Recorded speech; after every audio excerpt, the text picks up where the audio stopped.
Or the Vasha is famous for many things, among them being the country's hub for flower production. With that production comes the tons of waste which are released into the environment as the flower farms seek to meet market demands.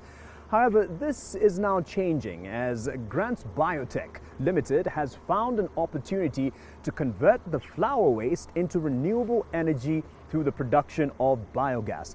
NTV's Ruth Sarmoe visited the plant and filed the following story. It is a pilot project that was started 1.5 years ago by Grants Biotech Limited and University of South Wales in a quest to conserve the environment.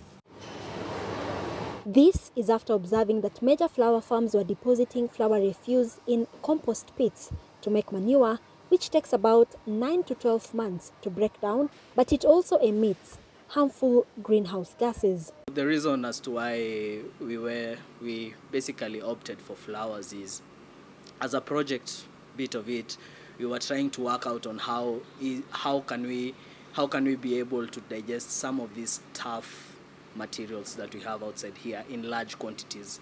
In a day, the Bohemian Flower Farm releases an average flower waste of 4 trailers of such kind, which weighs between 6 to 8 tons. The residue of about 8 tons is collected weekly and placed in this container, which takes about 3 trailers of this type.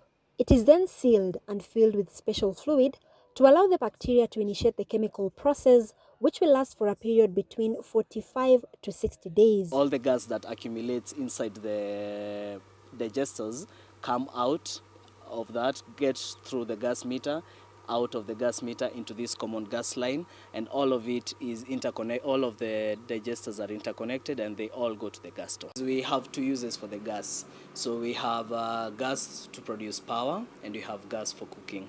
Most of the gas is directed to this gas cleaner that we have here to get rid of the moisture that's in the gas and also to get rid of the much of the hydrogen sulfide as possible. This is just because a combination of the hydrogen sulfide and the moisture is corrosive. So we're just trying to save our system pretty much. So the gas can either go straight to run our gas engine here, or can be directed into this compressor that we have here, which we compress it directly to the bottles. And after 60 days, the residue from these vessels is given to worms for further breakdown, while the fluid is channeled for reuse in the next cycle. So the farm has they basically have a worm farm. We call it vermiculture. So most of that waste is converted into vermicompost, and the compost is taken back to the farm. Like all pilot projects, this has also encountered its fair share of challenges, such as the lack of required raw materials to facilitate the digestion process. But through it all, Mushori says they have weaved their way through it all. One avenue that we might look at is to how to regulate some of these, the sale of biogas. Is it a viable option in the country? There's so many opportunities out there because, as I said, there's so many opportunities out there.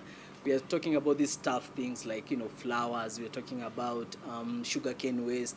We are talking about sisal fibers. We are talking about hemp fibers. Currently, the biogas harvested from this project is used to run the Bohemian Flower Farm cafeteria, as well as maintain the facility's generator in case of a power outage. Ruth Sarmoe, NTV in Naivasha, Nakuru County. Let's